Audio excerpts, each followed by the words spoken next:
So guys, balik lagi sama kuliah sore bareng El di sini. Oke, ini adalah HP yang harganya nggak nyampe sejuta, tapi itu punya value kayak HP yang harganya ada di atas sejuta. Yap, kenalin ini adalah itel A70, HP 900 ribuan dari itel yang sempat ramai ya waktu aku bahas di TikTok kemarin. Ya gimana enggak, desainnya ini tuh mirip banget sama iPhone. Kamera depannya pun dibuat seakan dia ada dynamic island yang udah jadi ciri khas iPhone. Gak cuma desain HP-nya. Ya, desain case-nya ini tuh berasa kayak case iPhone.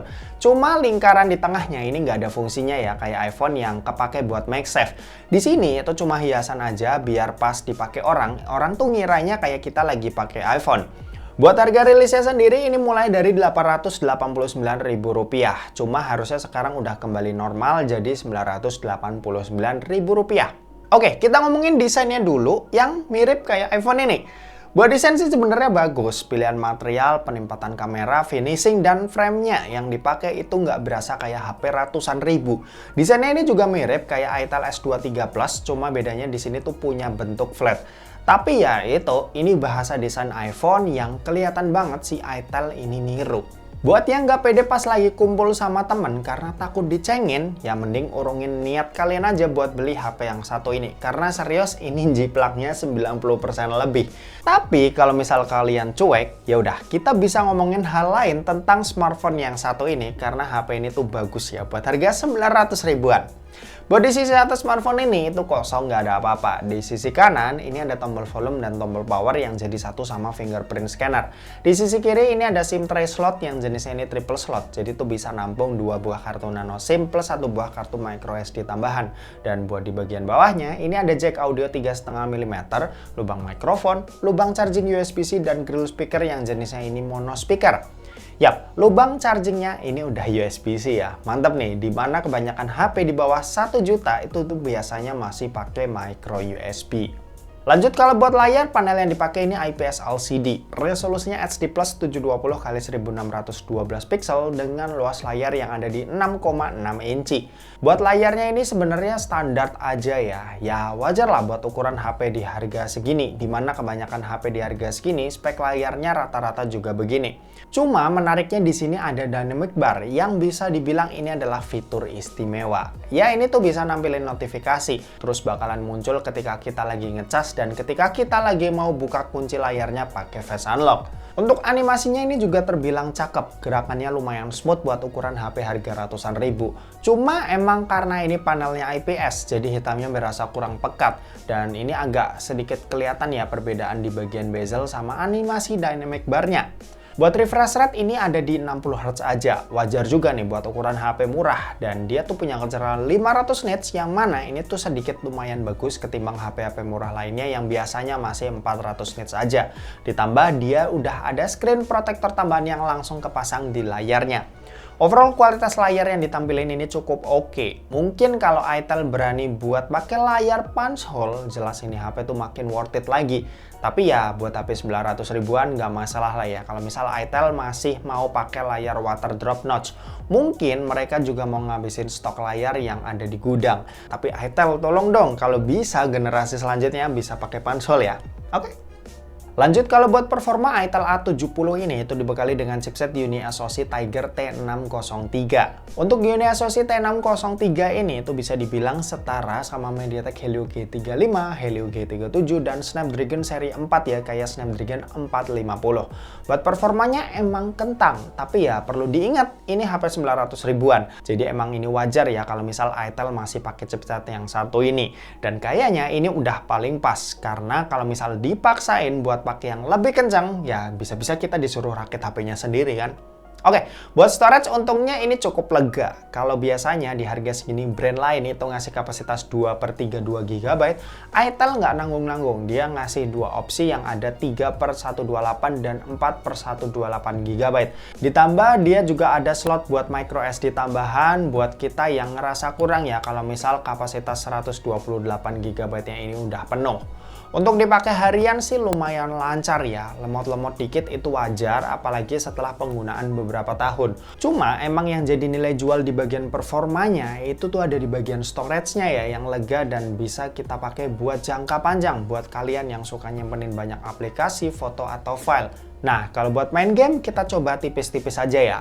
Mobile Legends ini bisa dapetin settingan ultra dengan refresh rate high. Selama main ini FPS yang didapat ada rata-rata di kisaran 40 FPS. Selama main ini dapetin FPS yang rata-rata ada di kisaran 40 FPS. Ya masih cukup bisa dijalanin lah, tapi bukan yang nyaman gimana banget. Paling nggak ketika ada yang ngajak main bareng, kita tuh bisa ikutan. Lanjut kalau buat PUBG Mobile, settingan yang didapat ini ada di smooth medium sampai balance medium aja. Dan selama main, FPS yang didapat ini ada di kisaran 25 FPS. Mungkin kalau main di deathmatch kayak gini itu ya masih oke lah. Cuma kalau misal udah ranked, mungkin ya jadi bakalan patah-patah. Apalagi yang di render itu ada banyak ya. Jadi kemungkinan buat frame dropnya itu juga lumayan tinggi. Ya saranku mainin game-game ringan aja. Agak sulit sih emang buat main game kompetitif di smartphone yang satu ini. Kalau buat baterai sendiri ini kapasitasnya 5000 mAh yang buat dipakai nonton YouTube selama 1 jam baterainya ini berkurang sebanyak 7%. Main sosmed TikTokan selama 1 jam baterainya ini berkurang sebanyak 10% dan buat main Mobile Legends selama 1 jam baterainya ini berkurang sebanyak 17%. Sementara itu buat kecepatan ngecasnya sendiri ini ada di 10 watt yang buat isi dayanya dari 0 sampai full itu butuh waktu sekitar 3 jam lebih. Lanjut kalau misal buat sistem operasi Itel A70 ini itu udah update ya, dia tuh bisa pakai Itel OS 13 dengan basis Android 13. Jarang-jarang loh HP murah yang udah ngasih Android versi terbaru. Biasanya tuh telat 1-2 generasi. Oke, dan terakhir kita mau bahas soal kameranya. Jadi buat kamera Itel A70 ini itu dibekali dengan setup dual kamera, dimana ada kamera utama yang punya resolusi 13 megapiksel dan yang satu lagi itu cuma sebagai pemanis saja. Kalau yang di bagian depan ini resolusinya 8 megapiksel dengan LED flash juga di bagian depan. Buat hasil fotonya ini lumayan oke lah buat ukuran HP di bawah sejutaan. Kalian bisa nilai sendiri dari hasil fotonya berikut ini.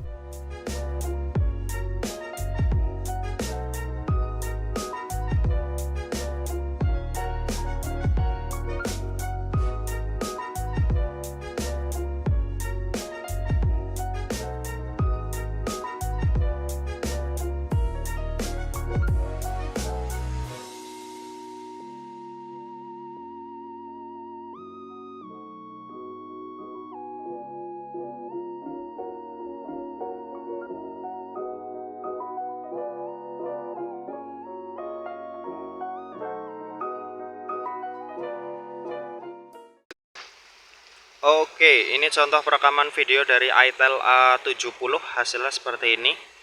Dia bisa resolusi Full HD 30 fps, mentoknya cuma di sini. Ya buat HP 800-900 ribuan ya lumayan lah ya. Masih gambar masih terlihat dengan jelas, meskipun kita bisa lihat sendiri warna-warnanya tuh agak kurang sesuai sama aslinya. Kestabilannya juga kurang, detailnya juga kurang. Cuma ya lagi-lagi ini HP di bawah sejuta ya. Ini termasuk udah cukup oke sih kalau kita ngelihat dari harganya. Cuma untuk kualitas mic aku belum ngetes, jadi kalian yang nilai sendiri. Untuk kualitas suaranya ini aku nggak pakai mic tambahan. Hasilnya seperti ini. Ini BTW siang-siang tengah bolong ya, jam 12.